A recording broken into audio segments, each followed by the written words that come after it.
Hey everyone, today we're going to be talking about the three magic questions. Now, this is a really good tactic to use, especially whenever you're on a cold call or in a discovery call, that initial first meeting.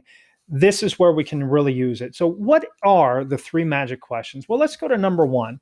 We all know that we're supposed to get that buyer emotionally involved, but we don't really know how.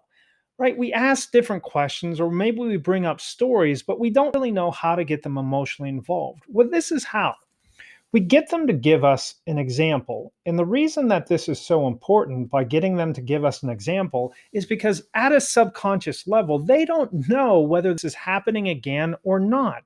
The mind just thinks, oh my gosh, here we go again. And they feel the same frustration or doubt or worry or anger over the fact that this is happening again. So we get them to give an example. Now, we might need a couple of precursor questions to set up. Can we get an example? And it might sound something like, well, can you be a little bit more specific about that? Or can you tell me a little bit more? Can you be more specific? Can you give me an example? And once we get them to give us that example, we get them emotionally involved. And then we go to the next step. And that next step is getting them to tell us, well, because of that, what? What was the impact? Why do they care?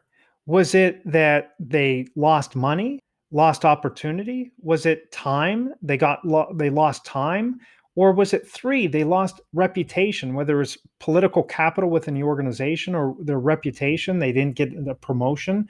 It's that emotional, compelling reason why they're going to act. So because of that, what? And then we go to three.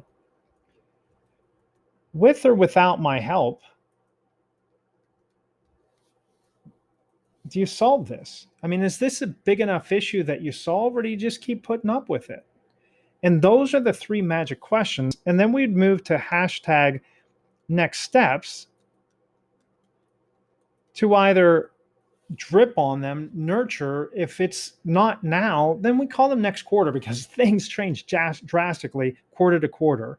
Or we set up next steps for a meeting. Hey, let me make this suggestion. Why don't we do this? Why don't we set up a time, talk about this a little bit more deeply? You can share with me a little bit about how you're doing things today. What's not working? Maybe in an ideal world, what would you like to see work a little bit better? And then we can share with you, at least at high level, some different ways that we've helped others in similar situations. And from there, we can decide what to do. I mean, would that be a terrible idea to spend our time doing that? No, it sounds great. And we set up that meeting. So, again, the three magic questions coupled with hashtag next steps is an outstanding way of doing that initial outreach conversation or even during the discovery call. And those are the three magic questions. Get after it, use this, be super professional salespeople, and make a ton of impact. Thanks, everyone.